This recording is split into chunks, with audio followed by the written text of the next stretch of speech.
Well, the conspiracy theory, there's two levels of conspiracy theory. One level of conspiracy is simply that the black population gets a bad deal from society, that the white population is not equal and fair to the black population. That's a broad conspiracy theory. A more particular theory is that the CIA, and with the help of other government agencies, were the ones that brought cocaine to the community. And for many, many years now, cocaine has been the major drug which has been viewed as the core of the criminal activity in Oakland.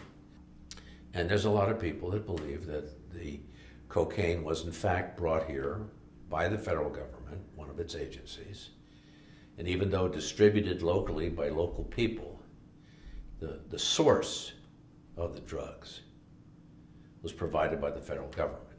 And so, to many people in the black community, the cause of the crime was generated by the catalyst of the federal government bringing the drugs here. And why do people think that? Is it justified, or how do you explain it? Well, you know, you never, or very rarely find the police arresting major narcotic vendors. You rarely find prosecution of people that are the direct importers of substantial amounts of narcotics. You're either dealing with somebody who is the direct person standing on the street corner selling hand-to-hand to cars and passerbys, a very low-level soldier in the drug trade, where you might have somebody who has a couple of lieutenants or has some somewhat higher position, so it looks like they are in a very limited way distributing some of the narcotic to other sellers, and even that group is very small.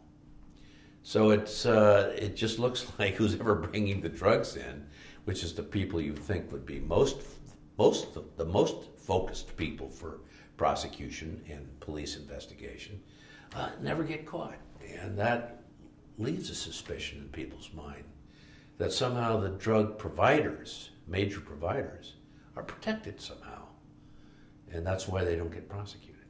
Are they protected? I mean, I have no idea. Why don't they get prosecuted? I have no idea. Hmm. But you think if they got arrested and there was an official report, that there would be a prosecution. So it suggests that they don't get arrested, or rarely get arrested.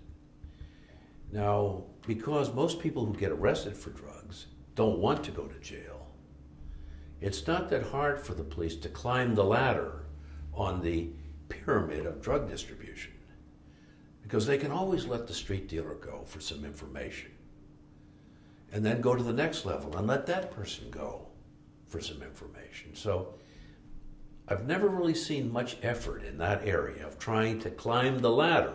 In other words, using a minor arrest vehicle up the chain to try to get somebody who is the major supplier, who makes the drug trade work in Oakland, as opposed to just one of the incidental soldiers that sells a very small amount on the street corner.